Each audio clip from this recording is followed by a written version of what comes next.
Hi, I'm Myrna and I'm your certified vision board coach, and I just wanted to spend the next few minutes just giving you a little bit of an idea of what will happen when you come along in 2019 to the Unlock the Vision board workshops. I'm so excited about it. I really believe that we're going to have a lot of people released. So we're going to be spending some time together where we're going to be sharing a little bit about ourselves so that everyone gets to know each other in the room.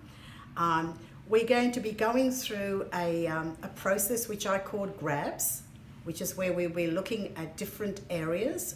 We'll be looking at gratitude, we'll be looking at some release work, we'll be looking at how to be able to take action, we'll be looking at ways in which we need to build up our belief and how to be able to share and how to be able to create a much better community. Because if we're not doing things that benefits the rest of the community, then we may as well not be doing what it is that we're doing, because this is not about what we do just for ourselves, it's really how we impact the community.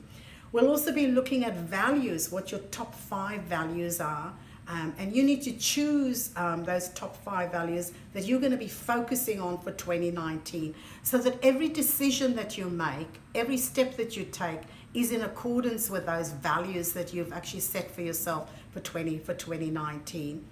Then we're going to take, I can't get too much away, because there's an exercise I call it the choo-choo train. You're just going to have to come along and find out what that exercise is about, the choo-choo train. But I'm telling you, the minute we hit that choo-choo train, that's when the real stuff happens. That's when things get really exciting, they get a lot of fun, and that's when you're really creating this vision for yourself in 2019. By the end of it, you will walk away with your board. You'll either walk away with a cork board if you want to bring along those, but I'll be supplying you with poster boards. You'll walk away with clarity. You'll walk away with a lot of joy, and we will have spent 3 hours of a lot of fun together.